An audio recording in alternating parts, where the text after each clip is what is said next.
आपके बीच में बहन श्रीमती भावना दौरे जी को आमंत्रित करता हूँ।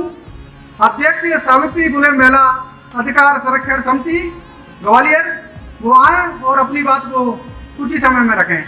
बहन मानवा श्रीमती भावना दौरे जी।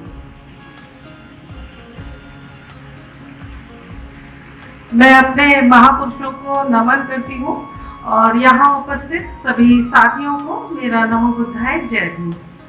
साथियों, जैसा कि आज का विषय है कि हमारे देश में शासक जातियों द्वारा जो है ओबीसी समाज की जनगणना नहीं की जाती या संख्या के आधार पर उनको आरक्षण नहीं मिला है, उनकी गिनती नहीं की जाती है। तो सबसे पहले मैं अभी अपने एक्सपीरियंस ही बताऊंगी कि कुछ समय पहले 6-7 महीने पहले मैंने सम्राट अशोक की रैली देखी थाटीपुर पेट्रोल पंप पर। मैं बड़ी खुश हुई कि वाह, अशोक की भी रैली निकली है, हमारा समाज काची समाज जो है कितना जागरूक हो गया है। अगले दिन मैं न्यूज़पेपर पढ़ रही थी तो वो बोले कि सम्राट अशोक की रैली जो है निकल कर गई और लक्ष्मीबाई का जो समाधि स्थल है वहाँ पर समाप्त हुई और वहाँ दिन भर रामायण हुई। तो मैं बड़ी परेशान, मुझे बड़ा आश्चर्य हुआ कि सम्राट अशोक तो बौद्ध धर्म के उन्होंने फैलाया था, यहाँ ये रामायण करवा रहे हैं। तो ये क्यों? क्योंकि आपको सही शिक्षा नहीं मिली है। हमें सही तरीके से शिक्षित होना पड़ेगा कि एक तरफ हम अपने महापुरुष को मान रहे हैं और दूसरी तरफ पूजते किसी और को हैं। ऐसे ही हमारे समाज के यादव समाज के लोग हैं, वो ललाई सिंह यादव को नहीं जानते हैं उनके बारे में। हमारे समाज के पेरियार साहब को नहीं जानते हैं, मतलब जो 2 पीढ़ी पुराने लोग हैं।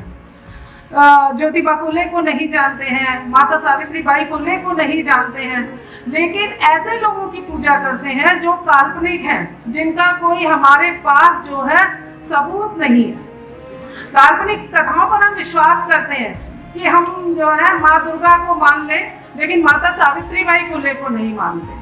तो ऐसा क्यों? सिर्फ इसलिए क्योंकि हम शिक्षित नहीं हैं। हम अपने आप को कुशवाहा समाज, जो काची समाज है वो कहेगा हम कुश वंश के हैं, और लोधी समाज है वो कहेगा हम लवदी वंश के हैं, लव के वंशज हैं, और कुशवाहा कहते हैं हम कुश के वंशज हैं, और रघुवंशी कहते हैं हम राम के वंशज हैं। अब आप बताइए, अब कुशवाहा समाज के लोगों से पूछा जाए कि भाई ये कुशवाहा वो कुशवाहा कैसे एक है क्या? वो बोलते हैं हाँ एक है, जबकि वो एक नहीं है। वो आर्य हैं जो रघुवंशी कहते हैं अपने आप को, और आप इस देश के मूल निवासी हैं। और ये बात मैं ऐसे ही नहीं कह रही हूँ, आप डीएनए टेस्ट भी करा लीजिए उन कुशवाहों में और यहाँ जो काची कुशवाहा है उनके डीएनए में भी अंतर है, लेकिन ये बात मालूम नहीं है क्योंकि आप और हमारा समाज जो है शिक्षित नहीं है। जब तक हम शिक्षित नहीं होंगे, अम्बेडकरवाद के कर्म योग पर नहीं चलेंगे, तब तक हम जो है ऐसे ही काल्पनिक देवी देवताओं में, भगवानों में घूमते रहेंगे और अपने समाज को जो है गर्त में ले जाएंगे। तो बेहतर यही हो कि हम शिक्षित बने। शिक्षा से ही हम हमारे अंदर जो भ्रांतियां हैं वो शिक्षा के कारण ही दूर होंगी। दूसरी चीज मैं ये कहना चाहूंगी कि हम हमेशा महिलाओं की बात करते हैं। यहाँ पे जितने पुरुष आए हैं, मैं तो बहुत सारे प्रोग्राम करती हूँ, लगभग महीने में 4-5 प्रोग्राम तो हमारे होते ही हैं। मैं सिर्फ महिलाओं को लेकर करती हूँ, वहाँ महिलाएं खूब आती हैं, लेकिन जहाँ पुरुष और महिलाओं के कार्यक्रम होते हैं तो वहाँ महिलाएं नहीं होती हैं। हम अपनी आधी ताकत 85% इतनी देर से चिल्ला रहे हैं। अच्छा 85% में हम घर में ही एक नहीं है, आप अकेले आए हैं, 4-5 लोग सदस्य होते हैं, आप पत्नी को लेकर आइएगा, अपनी बेटी को लेकर आइएगा, वो कोई नहीं आता है, बस कहते रहते हैं। मैंने यहाँ भाषण दिया, आपने सुन लिया, यहाँ मुख्य अतिथि आए हैं, उनको आप सुनेंगे, सुनने के बाद उस पर हमको इम्प्लीमेंट करना होगा, हमको जमीन पर काम करना होगा। उपदेशों से, भाषणों को सुनने से और सुनाने से कुछ नहीं होगा, जमीन पर ही आकर हम काम करें तभी कुछ हो सकता है। मैंने महिलाओं से पूछा कि आप क्यों नहीं आती हैं, तो बाद में समझ में आया कि घर में ही एक मनुवाद स्थापित है। हमारे समाज के पुरुष बाहर मनुवाद से लड़ रहे हैं और घर में हम महिलाएं मनुवाद से लड़ रही हैं। 3 कारण मैंने महिलाओं से जब बातचीत की तो 3 कारण सामने आए कि मैं पूछती हूँ कि आप लोग कार्यक्रमों में क्यों नहीं जाती हैं, तो वो बोलती है पहली बात तो पुरुष हमें बताते नहीं हैं, और दूसरी बात वो बोलते हैं तुमको कुछ आता है, और तीसरी बात बोल देते हैं कि वहाँ तो बुद्धिजीवी आए हैं। फिर तो आप सोचिए महिला के कितने एकदम दिल पर पड़ती, फिर बोलते ठीक है तुम्हें जो करना है करो, जहाँ हम नहीं जा रहे आपके कार्यक्रम में। तो इस मनुवाद को, जो मनुवाद का अहंकार जो आपके अपने घरों में बोलता है, पहले उसको समाप्त करने की कोशिश कीजिएगा और खत्म करना ही पड़ेगा। क्योंकि मैं तो आज भी सारे यहाँ पुरुष हैं उनसे यही कहती हूँ, मैंने गीत भी बहुत पहले लिखा था, ज्योतिबा तुम बन जाओ सावित्री हम बन जाएंगे।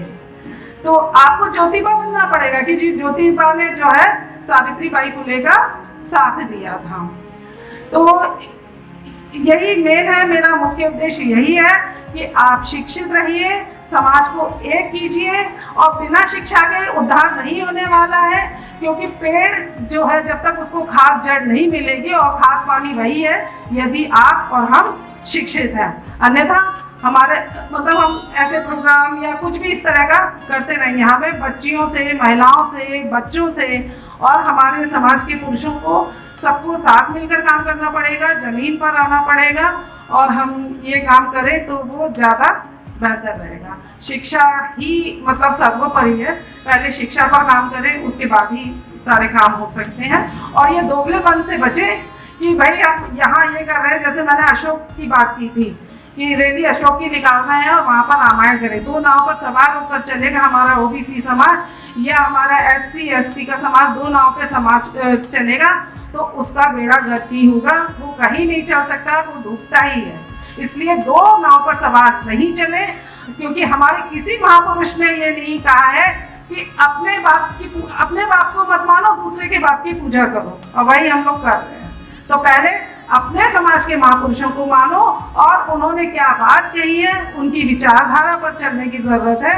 बाकी काल्पनिक देवी देवताओं से और काल्पनिक चीज़ों से दूर रहें तो वो ज़्यादा बेहतर होगा। क्योंकि यहाँ सर आए हुए हैं, उनको सुनना है, तो आप लोगों ने मुझे वक्त दिया, आप सभी को बहुत बहुत धन्यवाद। और कार्यक्रम के आयोजक सर डॉक्टर पिपरिया जी को भी बहुत बहुत धन्यवाद कि उन्होंने इस कार्यक्रम का आयोजन किया। जय भीम, जय भारत।